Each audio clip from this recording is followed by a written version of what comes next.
Olá, coquezinhos! Tudo bom? Eu sou a Mai e hoje nós vamos falar sobre água.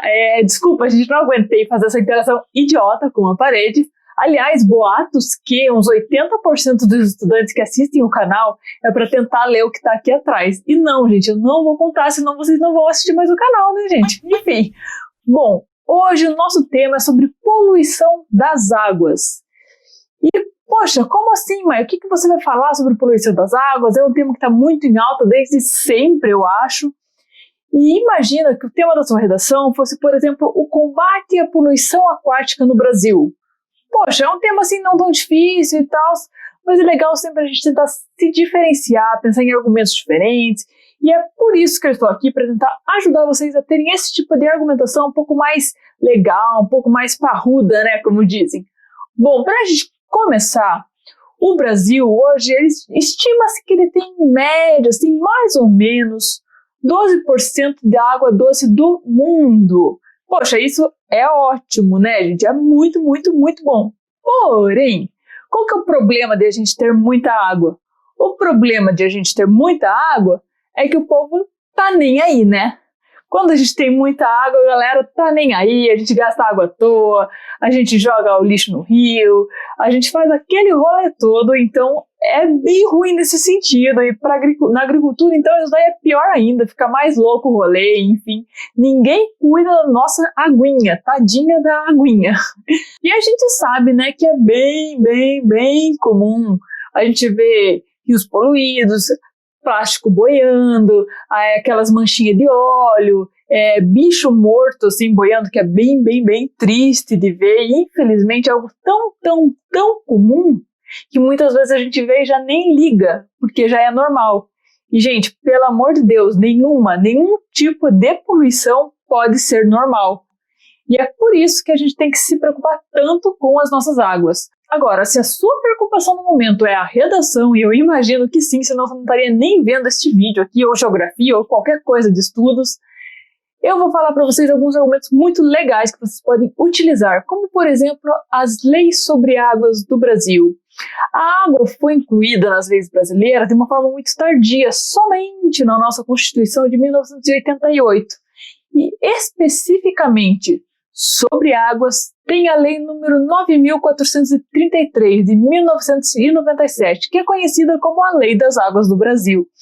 E esta lei, os 6 principais fundamentos dela, eu vou colocar aí na tela para vocês e eu vou ler rapidinho, só para vocês saberem mais ou menos sobre o que trata essa lei. Depois, claro, né, gente, se vocês quiserem ler a lei inteira, quiserem saber quais os argumentos que eu usei, de onde eu tirei tudo isso que eu falei, vou deixar na descrição o link para o material, os spoilers, que é tudo isso que eu falei aqui, ó, escritinho, bonitinho, mais citações, mais fontes de onde eu tirei todas as coisas, beleza? Qualquer coisa você entra lá no nosso blog depois que vai ter tudo lá bonitinho. Bom, o que dizem os 6 principais fundamentos da Lei das Águas do Brasil? O primeiro, a água é um bem de domínio público. Segundo, a água é um recurso natural limitado, dotado de valor econômico. Terceiro, em situações de escassez, o uso prioritário dos recursos hídricos é o consumo humano e a dessedentação de animais. Quarto, a gestão dos recursos hídricos deve sempre proporcionar o uso múltiplo das águas. Quinto, a bacia hidrográfica é a unidade territorial para a implementação da Política Nacional de Recursos Hídricos e a atuação do Sistema Nacional de Gerenciamento de Recursos Hídricos. E sexto, a gestão dos recursos hídricos deve ser descentralizada e contar com a participação do poder público, dos usuários e das comunidades. Ou seja, isso é o que é dito no artigo 1º dessa Lei das Águas do Brasil. Então essa é uma lei que é bem legal de vocês darem uma lida com calma, entenderem tudo que ela fala de forma mais aprofundada, porque ela pode ser utilizada não somente na sua redação, mas na vida, né, gente? É bom a gente saber um pouquinho sobre as leis do nosso país.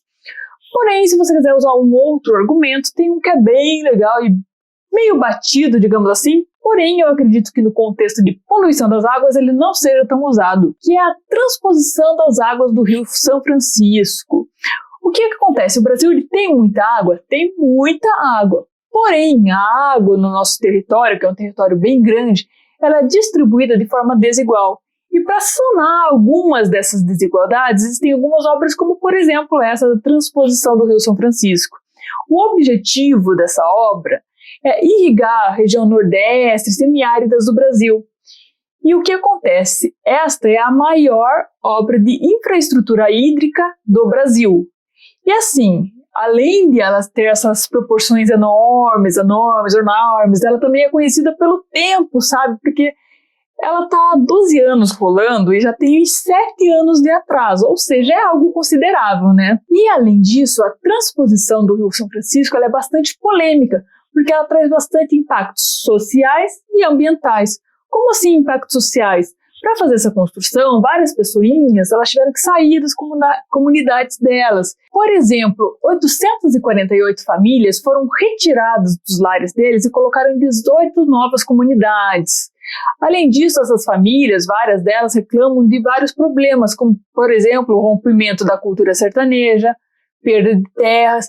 Tiveram também comunidades indígenas que foram mexidas e eles reclamam, por exemplo, que foram destruídas árvores que eram sagradas para eles. Então isso afeta a cultura daquela população, além de casos de depressão e várias outras reclamações que existem sobre isso. E além disso, tem também os impactos ambientais.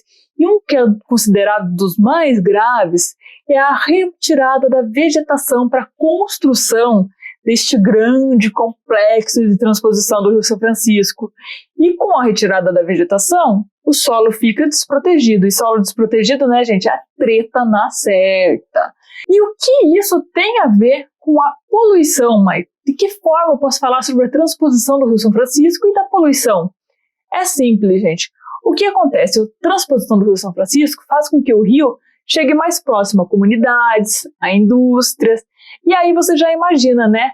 Rio mais próximo de comunidades, indústrias e tudo mais, é rio mais poluído. Porque daí o lixinho de todo mundo vai lá, ó, direto para o rio. Então, dessa forma, a transposição do Rio São Francisco pode sim ser relacionada à poluição. Além disso, de extrema importância é a gente falar sobre agricultura e pecuária. O que acontece, gente, é que a agricultura e pecuária, elas são responsáveis por 97,4% do consumo total de água no Brasil. Além disso, os agrotóxicos são responsáveis por grande parte da poluição dos nossos rios.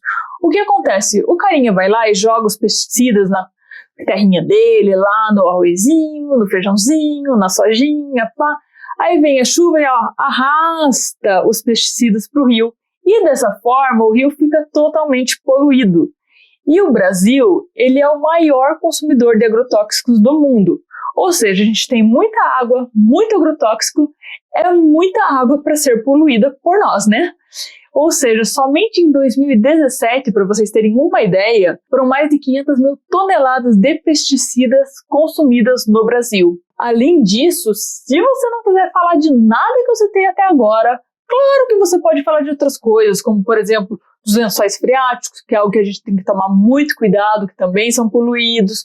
Ou, por exemplo, você pode traçar um paralelo com a industrialização tardia brasileira. Ou seja, você pode dizer, foi uma industrialização tardia e foram chegando as fábricas, e com fábricas e pessoas, mais pessoas, fábricas e poluição no rio.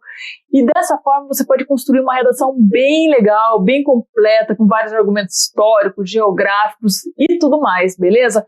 E se você gostou, né, gente, primeiramente, se você quiser se manter informado, entra no link da nossa descrição no nosso canal do Telegram, t.me/quackredação. Porque lá a gente sempre manda temas de redação, material de apoio, dicas e várias coisas. O grupo tá crescendo, o canal, né? E a galera tá curtindo, então vai lá, se inscreve também. E claro, deixe seu comentário, se inscreve no nosso canal aqui no YouTube também, porque é uma forma de você apoiar o Quack, que é um programa totalmente gratuito e nosso principal objetivo é trazer conteúdo gratuito e de qualidade para vocês, beleza? Eu espero que vocês tenham gostado, deixa o joinha, comenta e bora lá! Obrigada, gente!